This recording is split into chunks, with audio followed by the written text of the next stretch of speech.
নমস্কার, সবাই কেমন আছেন? আশা করি সবাই খুব ভালো আছেন। আমিও খুব ভালো আছি। তো চলুন প্রতিদিনের মতো আজকের ব্লগটা এখন থেকেই শুরু করি।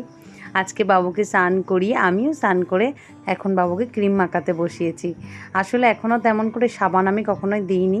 সাবান বলুন আর বডি ওয়াশই বলুন, এখনও আর বাবুকে দেয়া হয়নি। এখন গায়ের যে একটা মানুষের গন্ধ থাকে বা দুধ খায়, সেই দইটা তোলে, সেসব যে একটা গ্যাস হয়, শুধু স্নান করালে যেন হয় না জানেন। তাই একটু এই ক্রিমটা দিই তো বেশ ভালো লাগে। তবে পাউডার মানে কোনো পাউডারই বাবুর ইউজ করা যাচ্ছে না, যেটাই গায়ে দিচ্ছি সেটাতেই র্যাশ বেরাচ্ছে। আর মাঝে মধ্যেই র্যাশের ওষুধও আমাকে খাওয়াতে হচ্ছে। তো সে যাই হোক না কেন, এখন বাচ্চার আজ একরকম কাল একরকম নানা রকম হতেই থাকবে। তো আজকে বাবুকে নিয়ে বসে একটা একটা করে জিনিসগুলো করতে করতেই মানে সাজাতে গোছাতে খাওয়াতে অনেকটা সময় লাগে জানেন। তাই অনেকটা বাধা আমি হয়ে গেছি সংসার থেকে এদিকটায়। এখন ভিটামিন D3টা খাইয়ে দিলাম, তারপরে বাবুকে নিয়ে বসে, যেহেতু আজকে স্নান করিয়েছে আর মা আজকে স্নানটা করাতে সাহায্য করেছে, আর তারপরে মা আজকে ওকে তেলও ভালো করে মাখিয়ে দিয়েছিল। তো সেই জন্য টিপটাও ভালো করে তুলে দিয়েছে, আর এখন কপালটা একদম ফাঁকা হয়ে গেছে। তাই ওকে সুন্দর করে একটা ড্রেস পরিয়ে আর আমি টিপটা পরাচ্ছি। এক একদিন বাবুকে বেশ এরকমভাবে ড্রেস পরাতে বেশ ভালোও লাগে। মাঝে মধ্যে ইচ্ছা করে সুন্দর করে সাজাই, কিন্তু সময়ে হয়ে ওঠে না। তাড়াহুড়ো করে একটু স্নান করিয়ে ওকে শুইয়ে দিতে পারলেই তারপরে যেন মনে হয় আমার হাজার খানেক কাজ আছে, সেগুলো সারতে হবে। যেহেতু আজকে মা আছে তাই অনেকটা রিলিজ পেয়েছি।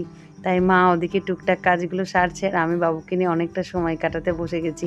আর আজকে আমার তাড়াহুড়ো করে স্নানটাও হয়ে গেছে। পুজোটাও তাই আমিই সেরেছি আজকে, আরোহীকে দিইনি।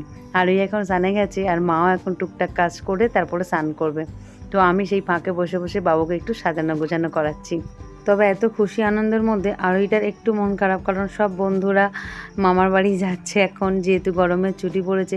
ও সেটা পাচ্ছে না, মামার বাড়ি বলুন বা অন্য কোথাও ঘুরতে নিয়ে যাওয়া বলুন, ওকে নিয়েও যেতে পারছি না, কোথাও ঘুরিয়েও আনতে পারছি না। তার উপরে মামার বাড়িও গিয়ে 2 ঘন্টা থাকতেও পারছে না। যেহেতু বাবু আছে বাড়িতে, একটু আমাকে কাজেও সাহায্য করলে আমার খুবই ভালো হয়। তাই ওকে বারবার ডেকে নিয়ে জানেন।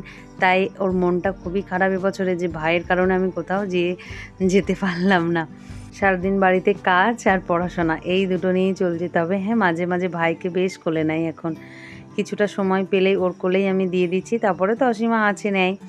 তাও একটু সময় সুযোগ পেলেই ও নিতে চায়। একটু পড়াশোনা করে উঠেই কোনো কাজ বললে আগে বিরক্ত হয়ে যায়।